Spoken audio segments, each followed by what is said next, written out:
Welcome, everybody, to another Tuesday night from Mumbai, India. We're reading Lord Meher, and here we go.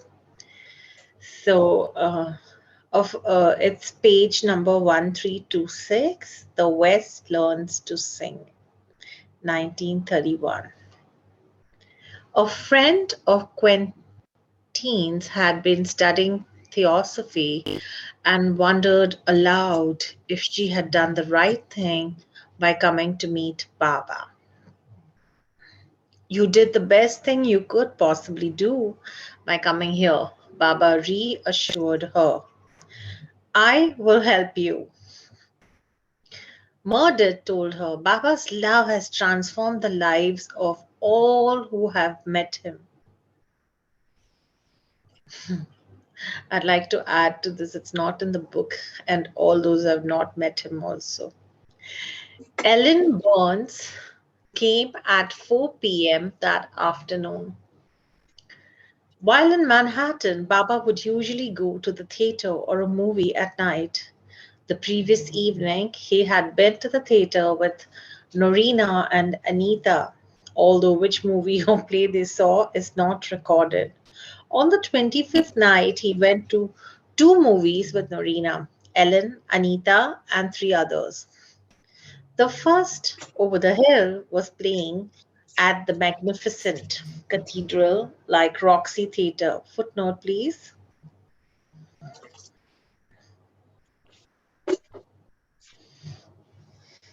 The Roxy Theater, formerly at 153 West 50th Street, has been called the greatest movie theater ever built and the cathedral of the motion picture.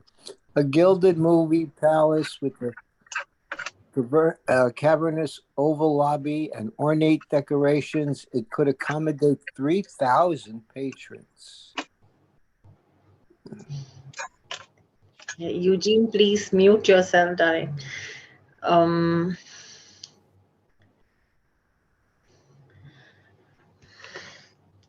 Afterwards, they walked to the nearby Love's State Theatre where they saw the Marx Brothers movie Monkey Business. Other interested persons came to see Baba at the Astor Hotel and he met all individually. But interviews were private and Baba did not allow public attention to his activities during this visit. His 5 day visit in New York was meant to enable those who had been unable to drive up to Harmon to contact him. A social worker named Mrs. H.B. Stephenson came to see Baba on 26 November and asked, what is the purpose of life? Baba replied succinctly to Succinct. attain success, to attain the truth and to know thyself. What is the best way to help the poor, suffering people now? Prayer, meditate on their suffering and your desire to help. At the same time, try your best to help financially to alleviate their sufferings. But really speaking, there is still more suffering to come. It is necessary and good, then there will be lasting peace. That will be the time when I will speak. I'm eternally happy, but I feel compassion for the sufferings of these poor people. Of course you do, Mrs. Stephenson declared, much more than any of us. Think of me daily before going to bed, and I will help you, Baba promised. A writer for the New York Times named Henry James Forman, 51, was an acquaintance of Malcolm's. He met Baba at Harmon on the 11th and he brought his wife to meet Baba on the 26th. Mrs. Forman had seen Baba twice in a dream and was very drawn to him. Next page. The wife of the artist Arthur Garfield learned that sorry, the wife of the artist Arthur Garfield learned met Baba at Herman and came again to the Astor on the 26th with her son. Mary Fanton Roberts, 67, a prominent journalist involved in the city's art, literary, and theatrical circles, came as well. William R. Stafford, 60, a professor of history and a cartographer at Columbia University, also met Baba that day. Shepherd was a scholarly yet humble and loving individual who had spent time in India, China, and Japan. He asked, "Is there spirituality in the West?" Baba replied, "Yes, I have received a very good response in England and America. There is spirituality here, but it is latent. It requires a master's touch to manifest. It will happen very soon. Once illumination is gained, one can find peace and solitude of an Indian jungle even while living in New York City." Stokes saw Baba again and reported that he and his wife felt quite uplifted after Baba's stay at their home. Baba informed him that after Baba left America, Stokes would have even more experiences. Baba had given Stokes a word to repeat mentally before sleeping, and this time he told him he could also repeat it on the rare occasions when he wanted to help others. But Baba warned him, never utter it audibly. Norina's husband, Prince Girgis Machabali, met Baba at this time, but could not accept him as the god man. Baba remarked to Girgis, "Just before you die, you will experience who Baba is." Footnote. Narina and Georges Machiavelli were divorced in 1933. Machiavelli complained that Meher Baba had taken his beloved wife away from him, and he told others that his meeting with Baba did not alter his previously formed unfavorable opinion of Baba. He was quoted in the newspapers as stating, "When the princess thought she would enter into this religion of Baba, we decided she should go her way and I should go mine." Elizabeth Patterson also came again to see Baba on the 26th. Baba wounded her heart again with the rays of his smiling sun. He called her into his room with Malcolm and Jeanne. Elizabeth described the meaning as follows: Baba greeted us with that radiance, which was more than a smile, giving the effect of sunlight streaming into a dark room, monitoring us to be seated beside him. He wished that we meditate together for a few minutes. Instead of going into abstraction, I was aware of tears falling unexpectedly down my face, tears which seemed to be meaningless at the time, as I felt neither joy nor sorrow. Next page, please. I only hoped I could control them before the others opened their eyes, but was not in the slightest degree aware of the depths within me which Baba was thawing. The night Baba went to Henry Miller's theatre, where he saw a new comedy, Good Fairy, a takeoff on the Cinderella story, starring Helen Hayes and Walter Conley. Troubling news came from India while Baba was at Astor that K.J. Dastur had begun publishing articles against Baba. When Baba was informed of Dastur's antagonistic attitude, he laughingly replied to Chanji, "Dastur is very good, but he acts like a spoiled child." It was he who used to call me Divine Majesty. If he has now turned against me, what does it matter? Jesus' work was done by Judas, so is Dastur our friend. Just as Judas could not understand, in spite of being with Christ for several years, Dastur, despite years of contact with me, been unable to grasp the secret of this line path. On Friday, 27th November 1931, Chanji wrote this letter to the Mandali in Nasik. It is with extreme regret that we came to know about Brother Dastur's anti propaganda at your end. Sri Baba knew it all the while. Hence, he felt the least concerned, even when it really did happen. As far as he is concerned, for whatever a thousand dasturs or others may write or speak, it will not alter his being what he is.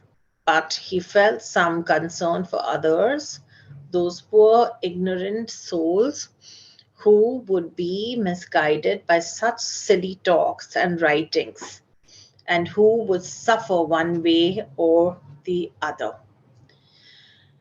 But even then, he went on with his work, master that he is, fully confident in bringing all those misguided sheep of the flock back again to his fold in time. He has nothing but compassion for all, especially those being misguided and suffering one way or the other.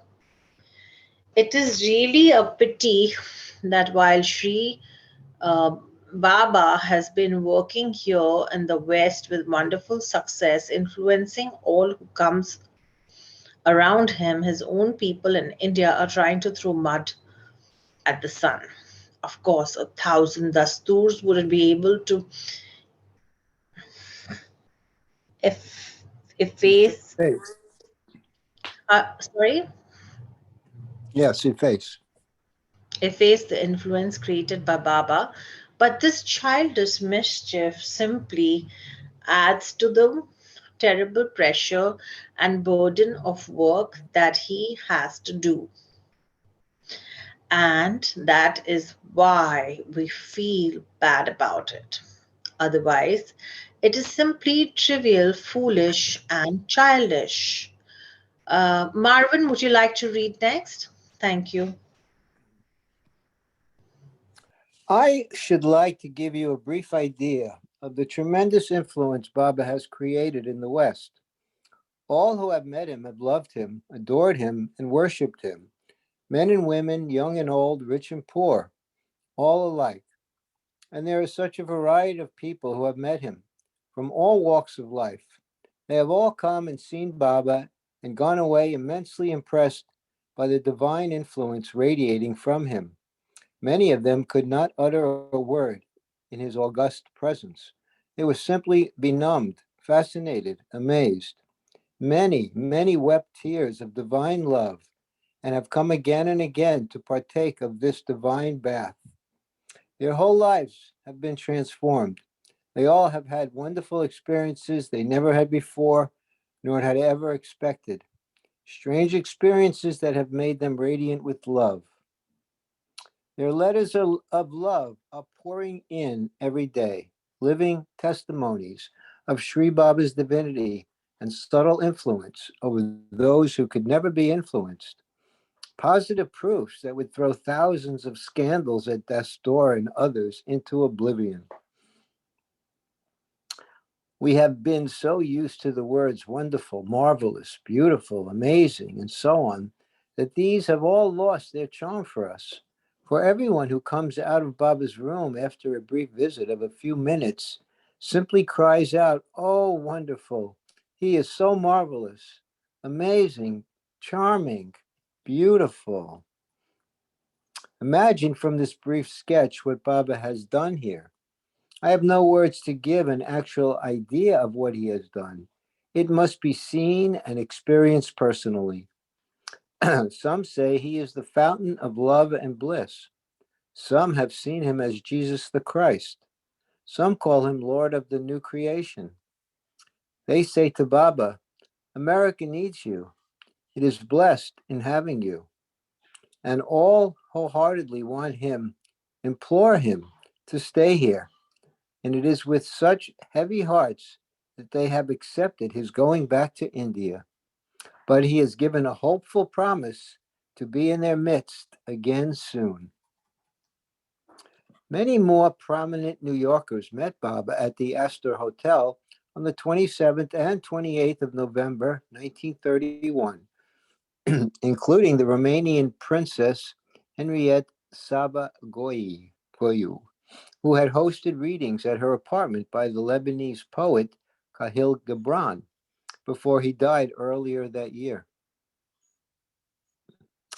I. Sheldon Tilney, an automobile inventor, Dr. Albert Greer, 67, a sincere New Age spiritual minister, and the librettist Minette Hurst. And we have a footnote about Albert Greer, who founded the Church of Truth, dedicated to helping people realize the oneness with all life and that Jesus came to earth to awaken humanity to the truth that Christ consciousness was within every human being.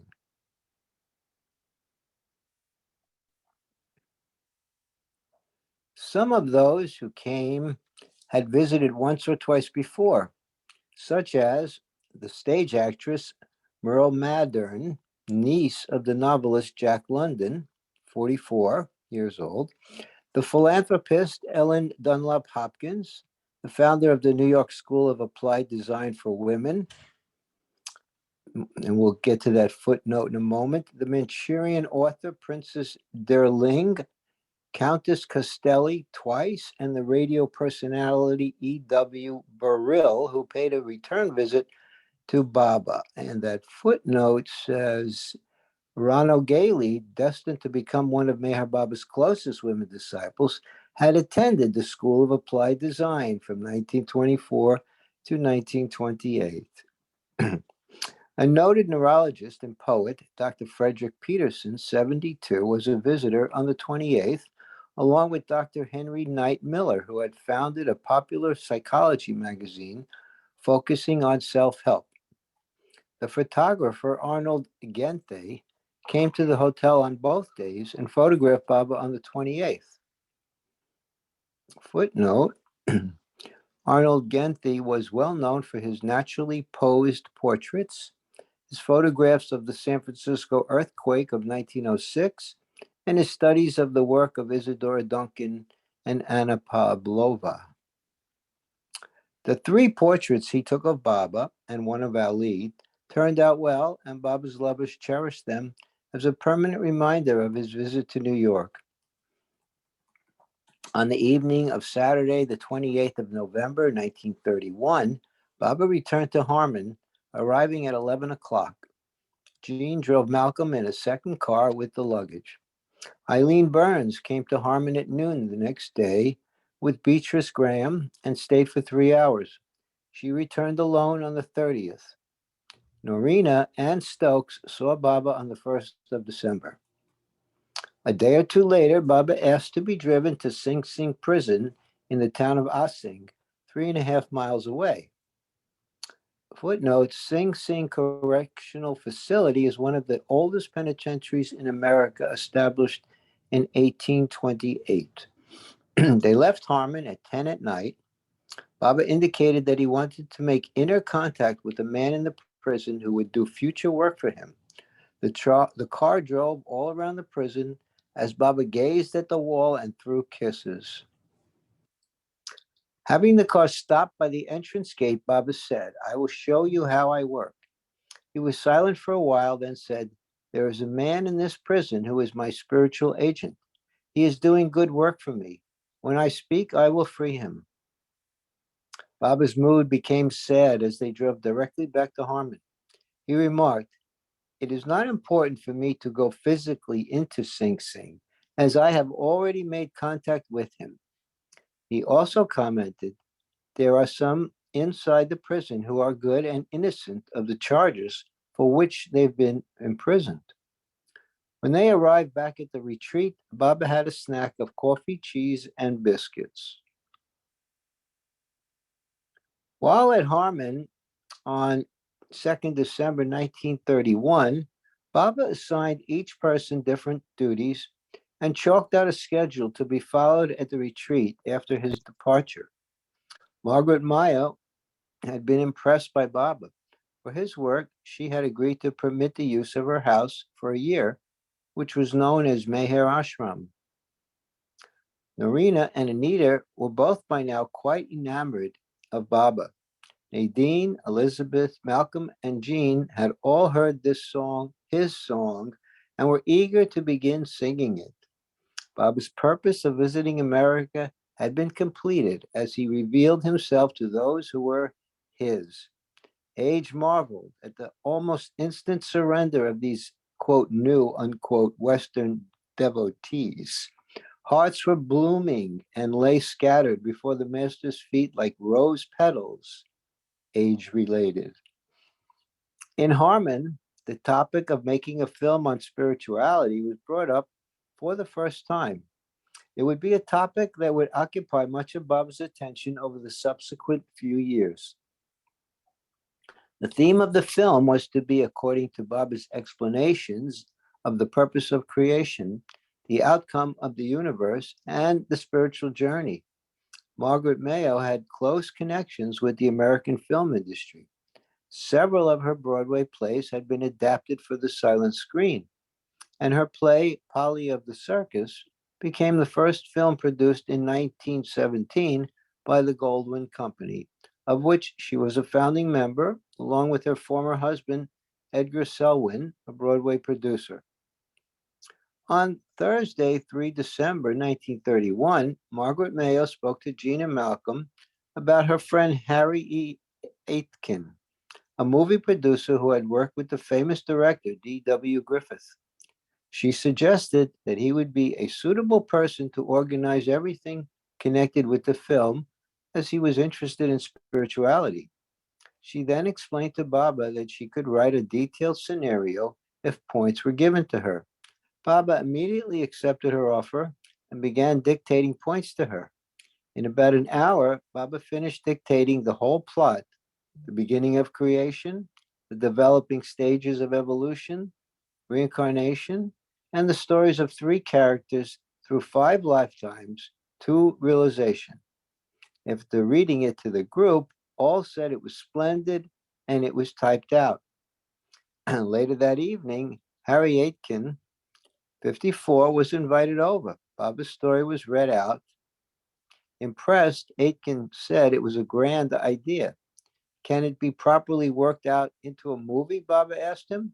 "Certainly," Aitken reassured him, and the film was discussed further. Aitken suggested the film be shot in India and that its opening be there also, with Baba in attendance. Its suggested title was A Touch of Maya. And a footnote says, see Appendix A for the screenplay of Baba's idea. Okay, we'll skip that for now. Okay, Mona, why don't we have another reader? Who would you like to read?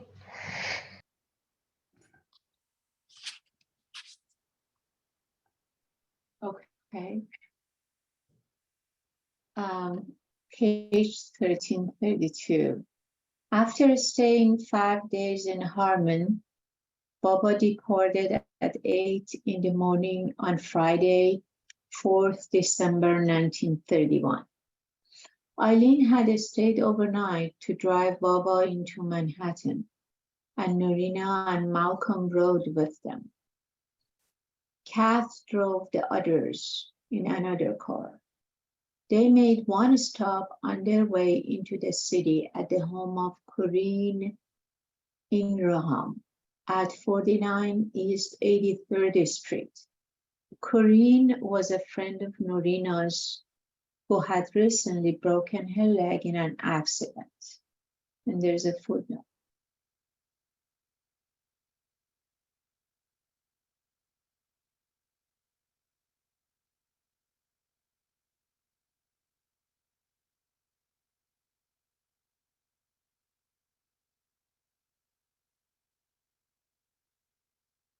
I guess he's reading while muted. Oh, Okay, read it again. sorry, I didn't realize I was muted. Corinne was a children's author, married to Phoenix Ingraham, a justice on the New York State Supreme Court. She later told Norina that she had remained in ecstasy for 3 days after Baba's visit, and her swollen leg had returned to normal the day following her interview with Baba. The group arrived at the Stokeses' residence in Greenwich Village around noon. Although Baba had previously indicated that he did not wish to see anyone, he changed his mind and met about 25 people, several for the first time in New York. Among them were Elliot and Elizabeth Holt. Footnote. Elliot Holt was the son of the founder of a highly respected New York publisher, Henry Holt and Company. After their interview, Chanji found Elliot gazing out the window up at the sky, exclaiming, quote, "My God, that I should have met such a man." Elizabeth Patterson and Nadine Tolstoy saw Baba that day at the Stokeses, as did the widow of the banker Adolph Ladenburg, Baroness von Miltitz, Dr. James H. Cousins and his wife Margaret, Dorothy Norris, Countess Castelli, the artist A. Garfield, Learned and Charles, and Virginia Crocker. Footnote. Dr. Cousins was a professor of English poetry at the New York City College. He and his wife were theosophists who had spent time in Japan and India. Margaret Cousins was a suffragette and the first woman magistrate appointed in India. Charles Crocker's grandfather was a railroad tycoon. His father was the founder of the Crocker National Bank in San Francisco. Before leaving New York the next day, Baba wished to be driving around Wall Street, New York's financial district. It was a Saturday and the streets were virtually deserted. In the car, Jean was thinking to herself, how ephemeral and unreal this money madness is. The next moment, pointing to the skyscrapers, Baba smiled at her and gestured, quote, "It is all a bubble, so easy to preach." End quote. On his last day in the city, Elizabeth and Nadine arrived together to say goodbye to Baba. Both women were overcome by Baba's love and remained his disciples thereafter. Before returning to India, Baba left the handwritten manuscript of his book with someone in America, where it remained for the next 5 years. The exact details of what happened to this quote unquote missing book remain a mystery. Baba personally contacted more than 350 people during his stay in the New York area in 1931. He instructed Malcolm and Jean to remain at Harmon, which he explained would be the first of a series of 5 spiritual retreats he intended to establish in America.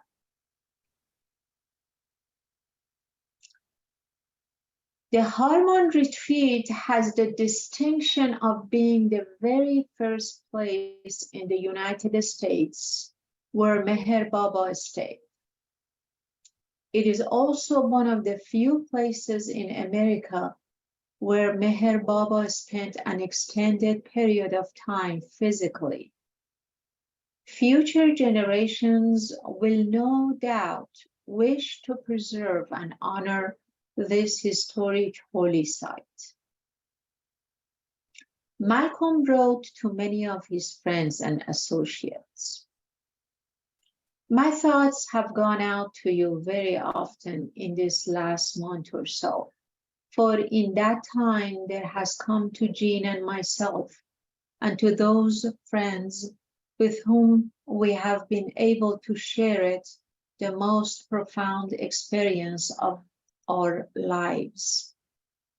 It is an experience that we have wished to share with all our friends and shall share in such measure as we can transmit the grace and beauty of it through our own life expressions.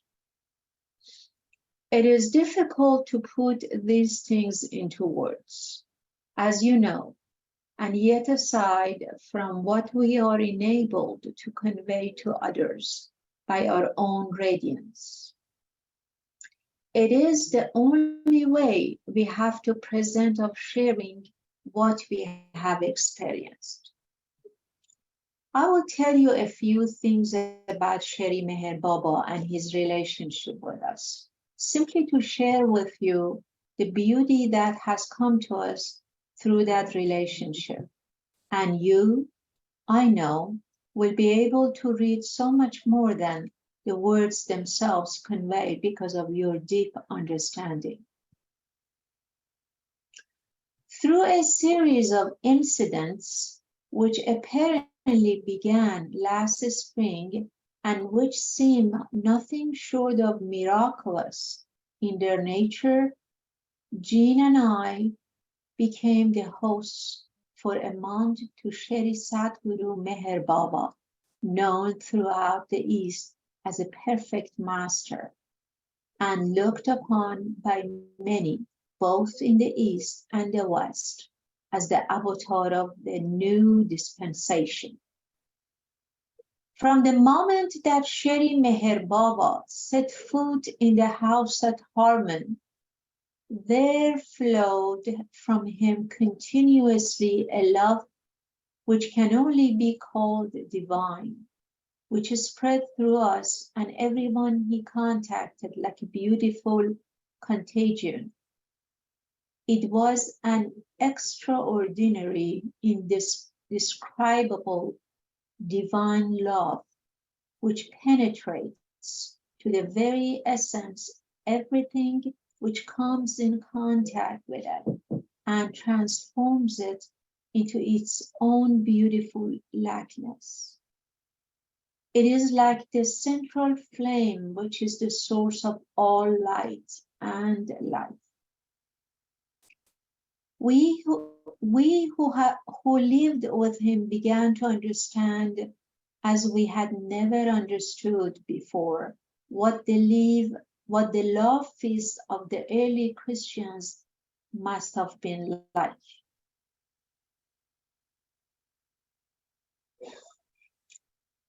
Time and again, we were reminded through the incidents of our daily lives of the relationship between Jesus and his disciples, between Krishna and the gopis, and of various incidents in the Mahabharata, all of which seems reenacted against a modern background. A deeper love than we had ever known was kindled in our hearts. A greater bliss than we had ever experienced dissolved the limitations of the personal self and led us out onto universal consciousness. Habits of thought and emotion and action, which we had struggled to eliminate for years, disappeared without effort overnight. We became aware through the circumstances arising in our daily lives of both our greatest strengths and our greatest weaknesses. And in some strange way, we were given the power to use their strengths to overcome the weaknesses. And in Shri Meher Baba himself, we witness constantly the manifestation of perfection in every department of life, one power flowing swiftly and continually, differently to respond to every necessity of life. One feels as if all the power in the universe were resident in that slight form, which is Baba's physical vehicle, and yet one realizes that it is being released ever so gently in perfect response to each individual need. Here again incarnate, we began to realize was a being such as Jesus, such as Krishna, whose very presence overwhelmed the soul with a love which was beyond its comprehension and grasp, which coming onto the world at present was again, as it was in the time of Jesus and of Krishna, for the purpose of ushering in a new consciousness, and through that consciousness, a new order of being. The reason Thank you, for Babu. Thank okay, you. sure. Yeah. Jane, would you like to read from here the reason for this short visit to this country?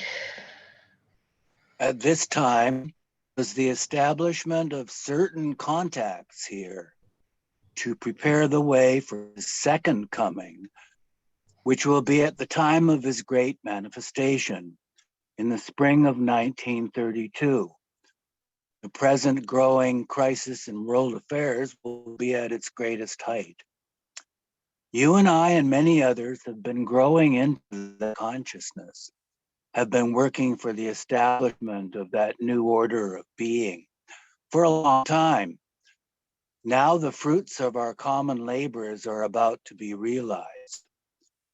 When Sri Meher Baba returns to this country in the spring and begins to speak, breaking the silence which he has maintained for 7 years, and beginning his period of public manifestation, what we experienced on a small scale will be duplicated on a vast scale.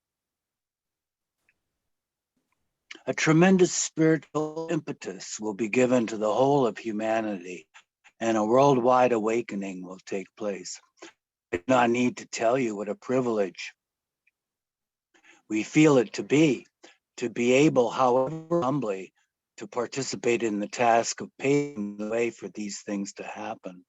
It is what we have been preparing for, consciously or unconsciously, all our lives. I hope to be able to bring you in contact with Sri Baba when he returns this spring. You have a rare experience awaiting you, the greatest of this lifetime and possibly of many. Josephine Grabau wrote these words on 11 December 1931 after Baba left, which reflected what many were feeling. Like the flame burning upon the altars of 1,000,000 hearts, you came, and from every altar rose sweet clouds of incense. Wherever you went, you took light with you, and people's lives blossomed into new beauty. At last we knew what love was. At last we understood why Jesus had such power over men's hearts. Looking at you, we saw Jesus, and loving him, we loved you the more. Love and joy and beauty, peace and light and life. These we found incarnate in you, and our faith was turned to certainty. Hitherto, we had believed in God. Now we knew that it existed, for we found him in you. Life became a succession of days of flaming glory and radiant beauty. And you were that glory and that beauty. Every moment was filled with divine joy, and you were that joy. Our heart burned with a love we could hardly understand, and you were that love. You were the center of the universe, the sun toward which we turned, naturally as do the flowers in summer. And you warmed us and fed our starving souls with pure beauty that was the essence of your being. We found sanctuary in your arms and in your presence, holiness. And then, like a light blown out by the wind, you went, leaving us bereft, groping in the darkness of our ignorance. We have dreamed a beautiful dream and wakened to a world that has lost its savor and a life that without you is less than nothing. Now we live only to remember you. When the light of life within us flickers and burns low, we rekindle it at the fire of our thought of you. Beside you, we are nothing, and yet we long to be beautiful as you are beautiful, and return 1,000-fold the love with which you have blessed us. After staying in America for 1 month, at the stroke of midnight, late at night on Saturday, 5 December 1931, Baba sailed on the North German Lloyd liner SS Bremen for France, accompanied by Anji, Aga Ali, and Meredith. Footnote, Bremen is pronounced Bremen. SS Bremen. During the voyage, Baba remained in his cabin, preferring seclusion and avoiding going out lest he be recognized. Very often his fingers would spell out the names of his American lovers on the alphabet board, remembering them and perhaps inwardly sending them his love. Hindu had fashioned a passport-sized folding alphabet board, which Baba used for a time while traveling in India and abroad. Atlantic Ocean was quite rough during the first few days of the crossing, and most of the passengers stayed inside as waves crashed across the decks. Since Baba and the Mandalese cabins were situated in the center of the ship, the rolling effects were minimal. The 5-day voyage was a period of relaxation and rest for him after his strenuous work in America.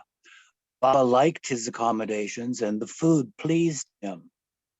On the last day of the trip, in December 1931, a few newspaper reporters, photographers, and an artist found out about Meher Baba's presence, and they requested to be permitted to take his picture. Baba granted their request, and as the ship's band played in the background, several photographs were taken, as well as one short reel of film. This was the first occasion the master had been filmed, but all of these photographs and the film have been lost. The artist present at the photographing, Emile Brunel, 57, later came to Baba's cabin with a friend, an Armenian carpet dealer of Los Angeles named H.B. Philibosian. Footnote, Emile Brunel was the founder of the E. Brunel School of Photography, now known as the New York Institute of Photography, and also had an interest in filmmaking. In 1916, he produced a silent film titled The Hand of God. Brunel, a prominent New York City portrait artist and celebrity photographer, requested a sketch of Baba in his white robe, and surprisingly, Baba permitted it. While posing, Baba spoke with him about spiritual and religious subjects. While drawing Baba in his sketchbook, Brunel remarked to Chanji, "No, he looks like Christ. He has nothing human in him. There is something more, something supernatural. It's all. His beautiful features are an artist's dream." Brunel invited Baba to visit his studio on Fifth Avenue and wished to see him again in Paris. But Baba did not wish to meet any outsiders while in Paris and gently refused.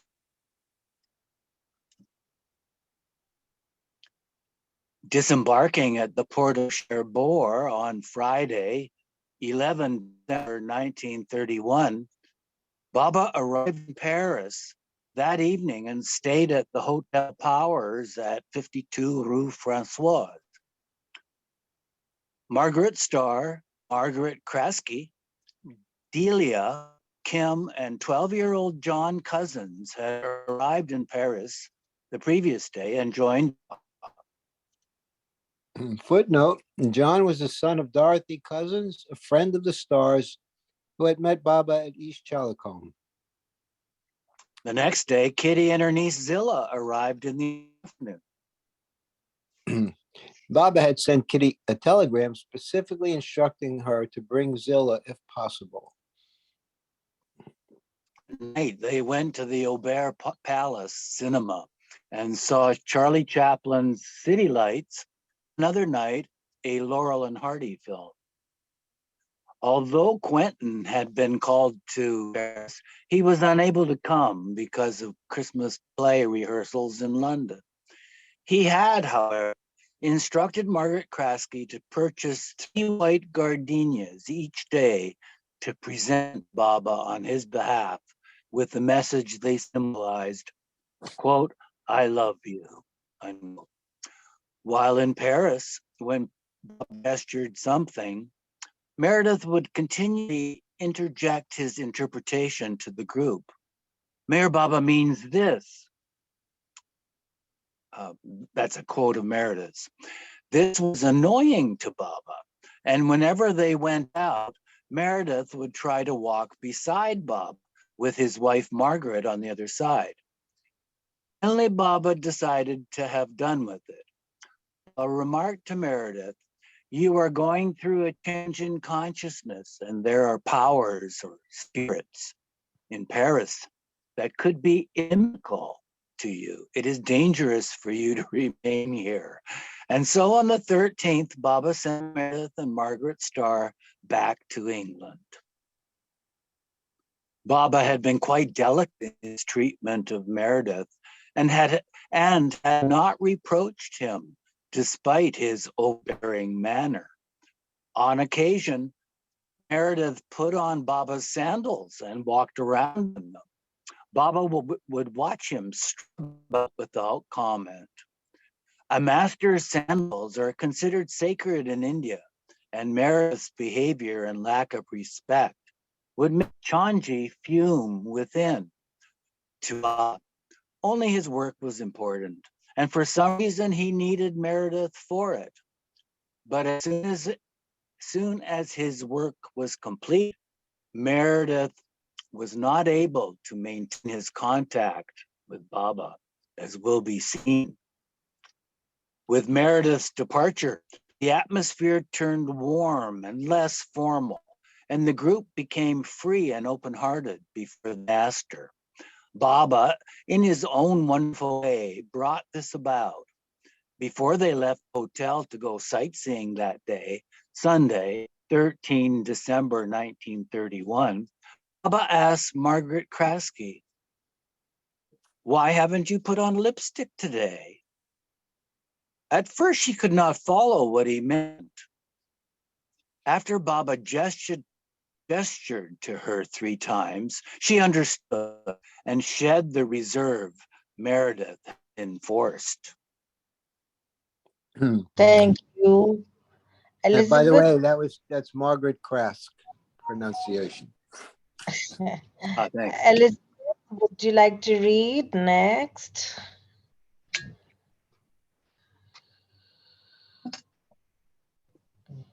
Okay. P.S., would you like to read next?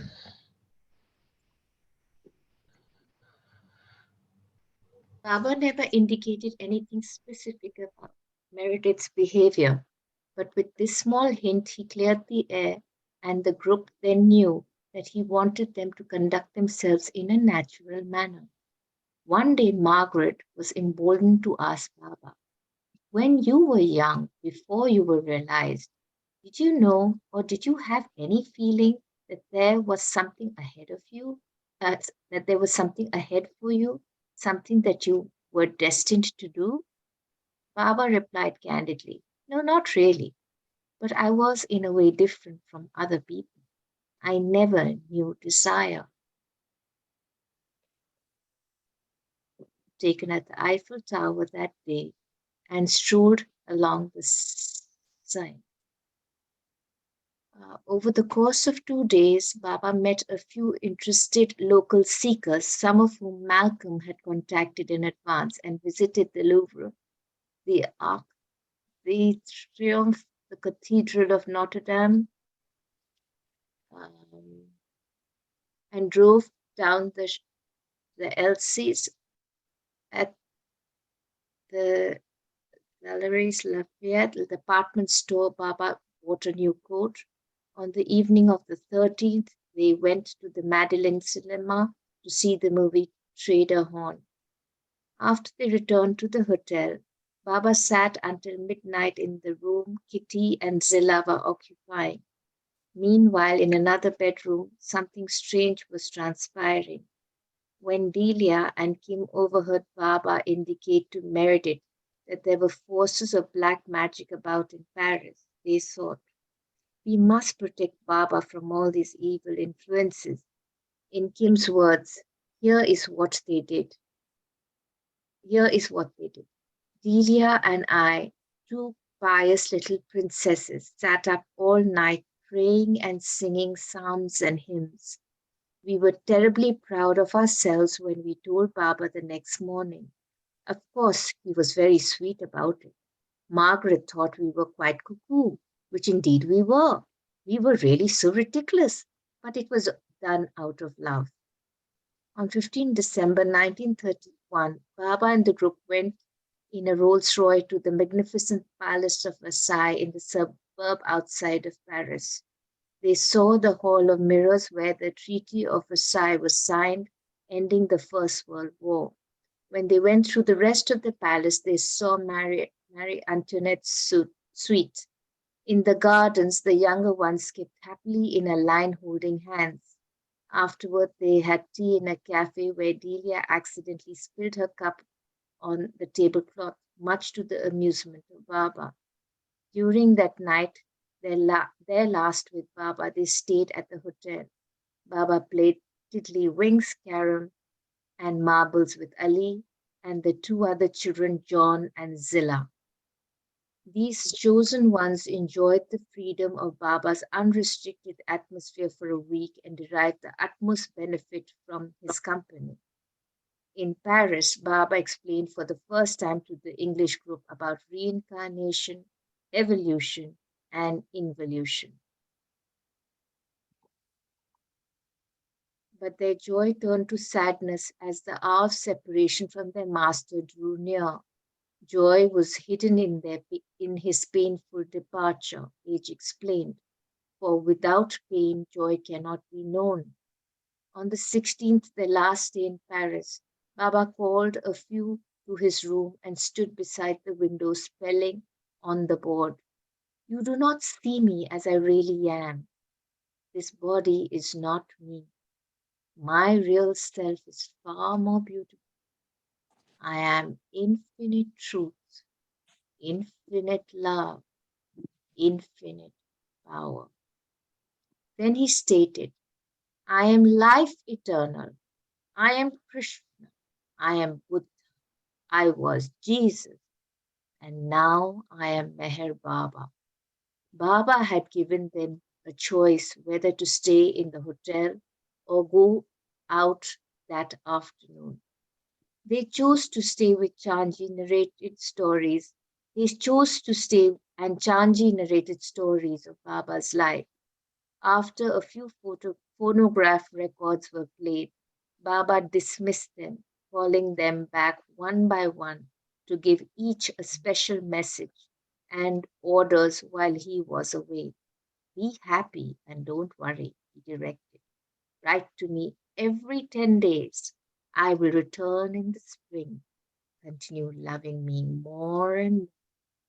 Accompanied by Margaret, who knew French and was acting as an escort, Baba Ali and Chanji took a train from Paris to Marseille. At 6 o'clock that evening, the whole group came to the station at Gare de Lyon to see them off. Some idea of the emotional state of those left behind in Paris is revealed in this letter which Kim wrote to Chanji, describing how they felt. You can guess what we felt like after we had seen your train puff out of the station, and I'm afraid that the tears which we had somehow kept back while saying goodbye commenced to flow freely as soon as Baba could no longer see our faces. I can remember nothing of our journey back to the hotel or how we somehow found our way into Baba's room. But we had not been sitting there so very long before we began to feel his presence so strongly with us that we dried our tears, smiled, and began to talk to him. He smiled. He seemed to be there with us, as indeed he really was. And I could see his face smiling and his eyes looking at us with deepest love. We knew that he would not wish us to weep. So to please him, we sang his favorite songs, talked over the incidents of the week, and made many happy plans for the future. Thank you. Uh, Marvin, would you like to read next? All right. We all went to bed very early as we knew Baba would wish us to rest. But Delia and I were so excited to be sleeping in Baba's room and in Baba's very bed that it was a long time before we could rest. At 6:45, we were up, packing, breakfasting, and just before 8, we left the Hotel Powers. Glad we were to leave now that Baba had gone. Paris was a casket without a jewel, a rose without scent.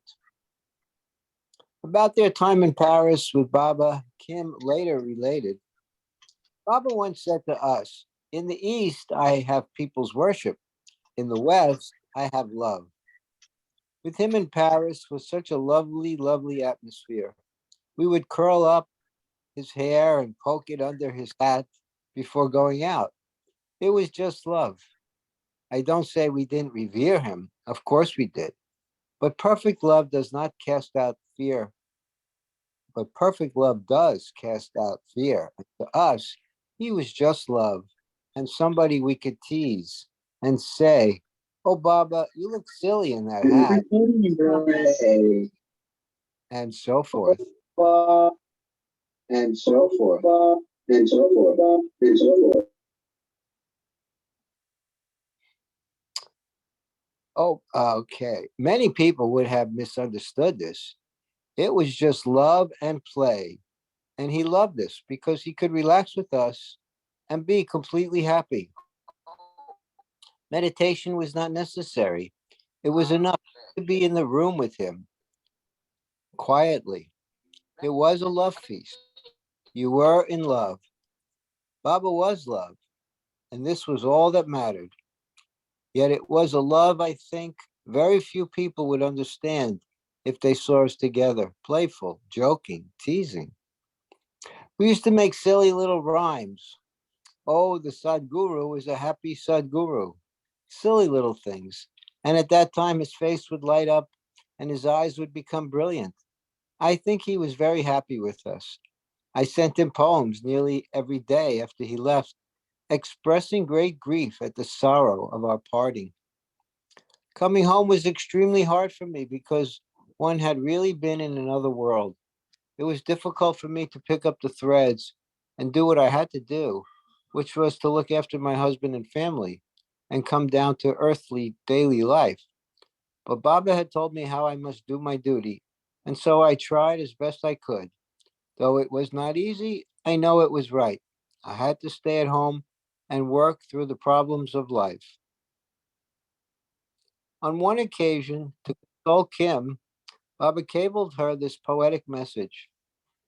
Trying to please her Lord, poor Mary Magdalene's heart is breaking.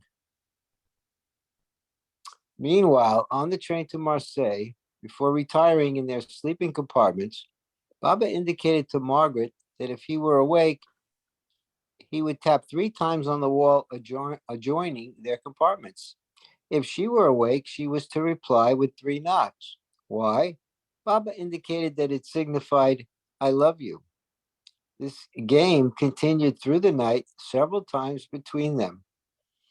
Footnote, in subsequent letters to Baba, Margaret would write at the top, 3 big knocks on the wall, or sign them 3 knocks, very loud ones. In Marseille the next day, after taking the luggage to the ship and having breakfast, Margaret took Baba to an old church on a hill overlooking the Mediterranean called Our Lady of the Sea. Outside the church was a beggar to whom Margaret wanted to give some money. Baba stopped her, explaining, give it from me.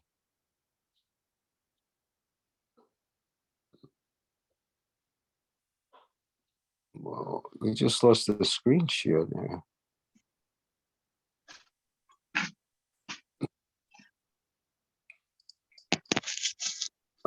Mona, I don't know what happened. You became host and I lost the ability to share the screen. I will make you Yeah, host again. claimed it. I just reclaimed it. Okay.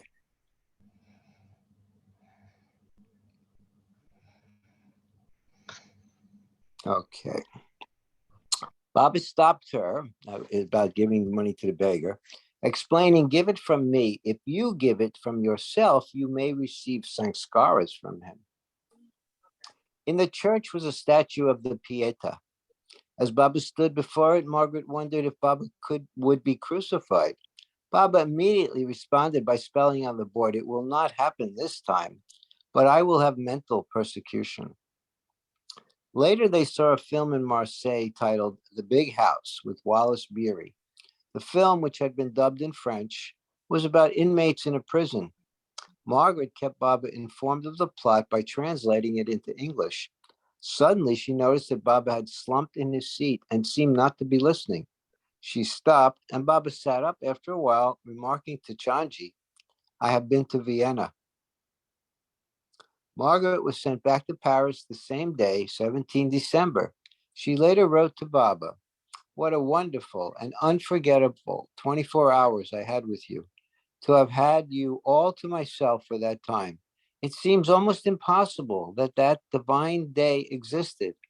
Although the greatest happiness for me will be to see the whole world love you and share you, it was lovely to be greedy and just steal you for a day. As long as I live, that night and day will stand in my memory. On Friday, 18 December 1931, Baba, Chanji, and Aga Ali boarded the PO line SS Narkunda for their voyage to India. A footnote, the Narkunda was bombed and sunk by the German Air Force in 1942. Kimco sent this telegram on the 22nd, which Baba received at Port Said, or Said. Impossible to get rid of us. We are still with you. Baba had taken the Paul Robeson records back with him and would have them played in his cabin. On the 23rd at Port Said, Chanji observed Baba weep as he listened to one of Robeson's songs. Here the lambs are crying, perhaps thinking of the lovers he had left behind and their grief at his departure. On the ship, Baba sent messages to his lovers in England and America. To Malcolm and Jean, he wrote, I will come back to America to pour out my love to you and to spiritualize America. On board, a Muslim physician recognized Baba as a great spiritual personality, although the master was still traveling incognito as MS Irani. The man watched Baba from time to time, and one day while Baba was on deck, he approached him and listened to a brief discourse conveyed to Chanji. The man could not refrain from sharing this opportunity with others on board and requested that Baba address a group of passengers. In spite of repeated explanations that Meher Baba did not wish to appear before the public, the man kept on insisting that the master should address, if not all of the passengers, then at least a small gathering. The doctor was, in fact, so persistent that he was satisfied only after Baba agreed to his request.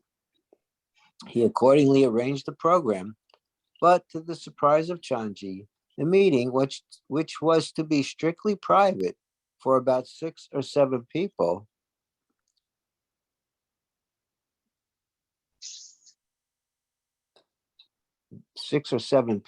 turned out to be for 100 persons who had gathered in the hall where it was to be scheduled. Baba had not addressed the public gathering in the West and did not want to do so here.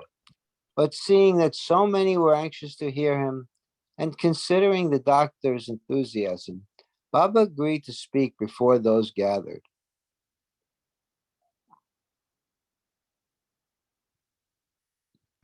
The text is gone again.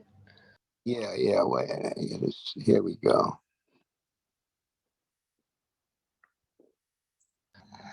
Jay, will you be reading today? Elizabeth? I'll finish the page. Within a short time, the number of people increased to 300 as others heard that an Indian guru was to give a lecture on the spiritual path. Many were standing outside on the deck trying to listen. Baba had agreed to speak for only 15 minutes and accordingly began dictating on the board with Chanji interpreting. The discourse stretched to a full hour as several people asked questions. Afterward, Baba was asked to address the first passengers who had not attended. To their disappointment, he declined. Christmas and New Year's Eve were celebrated on the ship with much joy, as was customary for the European passengers. Baba was asked to give a message to the world via radio, but he now strictly adhered to his wish to travel without publicity and so refused. Thank you. Would Elizabeth or Jay like to read? I can read, or if Jay wants Yeah, to, let him. Elizabeth, you read, and then if Jay agrees to read, he can read. But I don't see him online now. Oh, Thanks.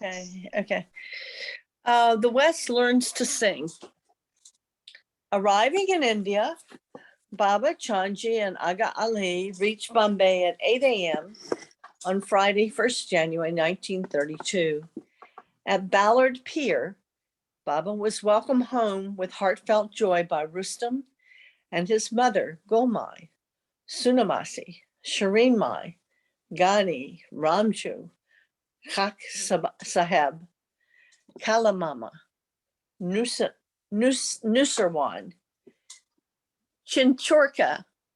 Chinchurkar, and other followers. Baba was taken to Kakabaria's sister and brother-in-law, Manikji, and Banubai confectioner's apartment on Frere Road, where he had stayed before in 1930. Baba had been away for 5 months. Correspondence had been exchanged between Gandhi and Baba while the master was in America. Rustam and Ramju had been instructed to meet Gandhi, who had expressed his desire to see Baba as soon as he returned to India. Baba had indicated that he too wanted to see Gandhi. The political and social situation in India had become intense. Gandhi was expected to be arrested by the British for political agitation. A meeting was quickly arranged.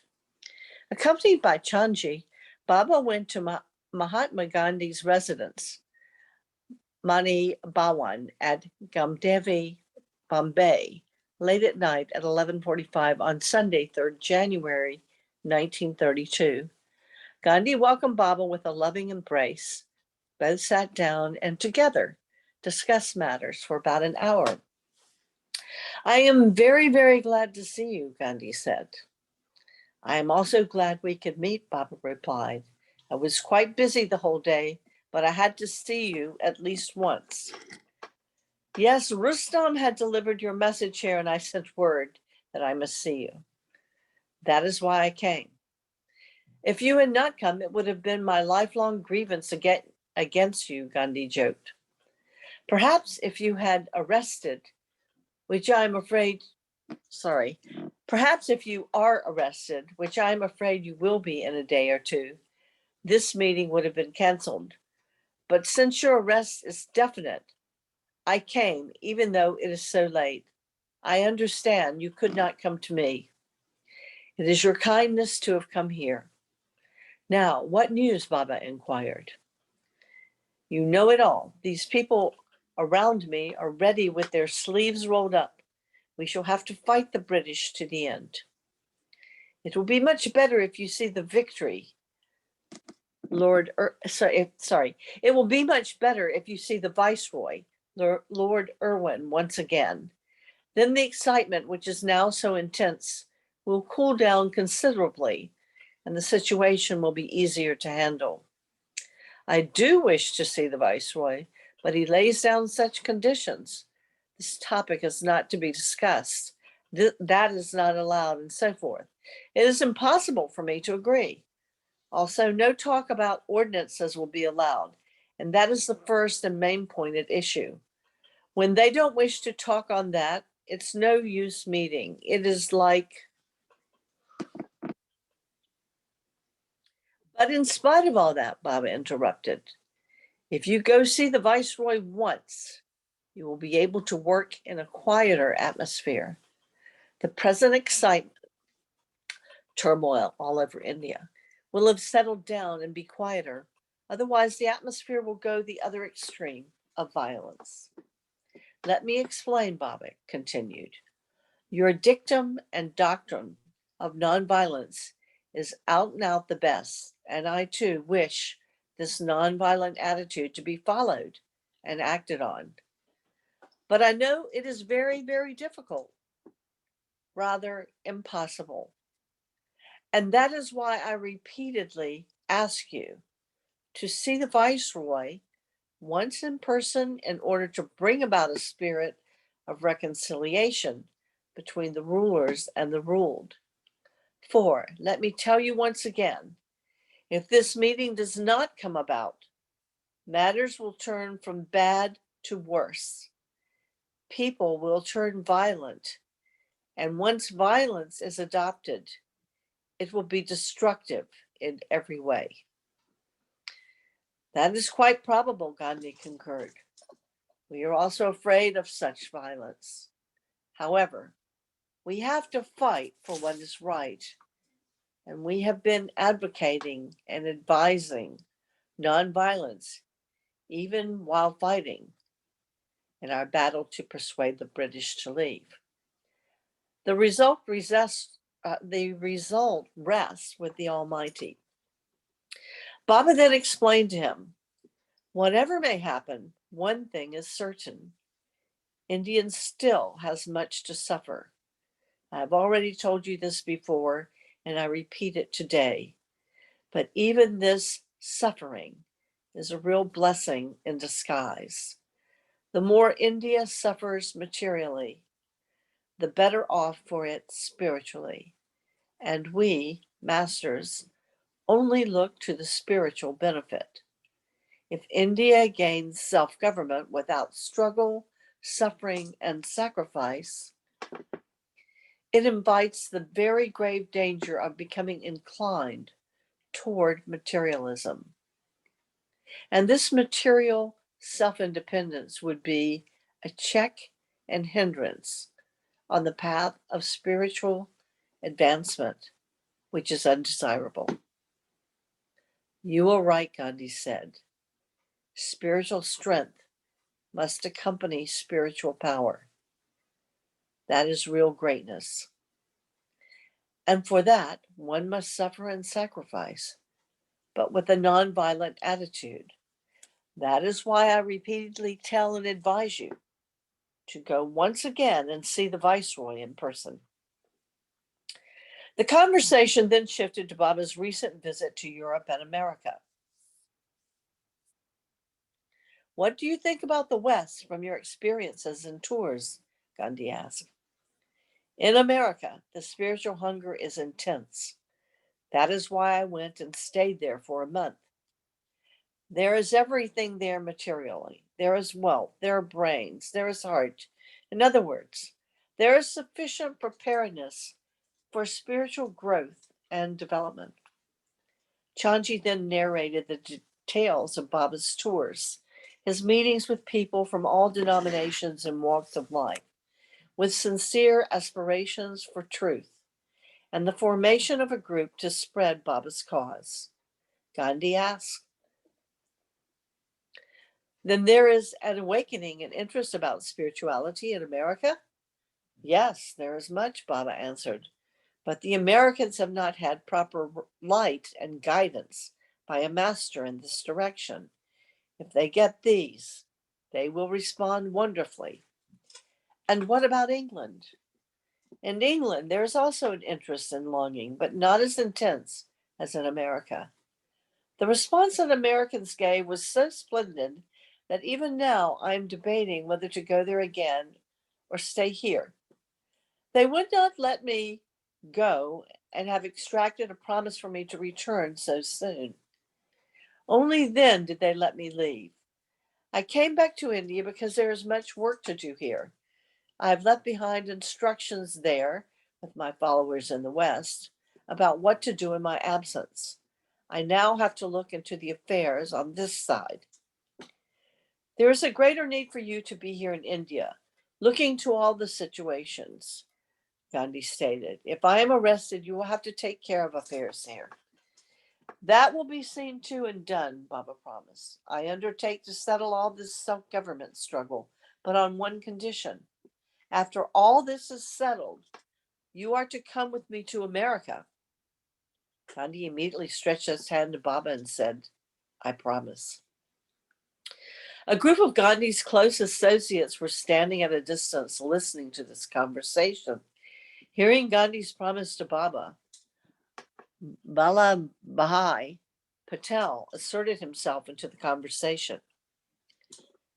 But Bhupaji, why are you giving promises? Did you think of us and ask our advice in these matters? Gandhi replied, once the struggle of independence is settled, who will care for you or me? This is a question between him, Baba, and me. I have already promised, turning to Baba, haven't I? There was sorry. a footnote. There was a footnote about the name Vallabhbhai Patel. Sardar Patel was the president of the Congress Party and later became the first deputy prime minister of India. Let's end it here. We'll take up from 1346 next week, if that's okay with everybody. We'll stop the Sounds recording. good. Sounds Thanks. good. So today's reading was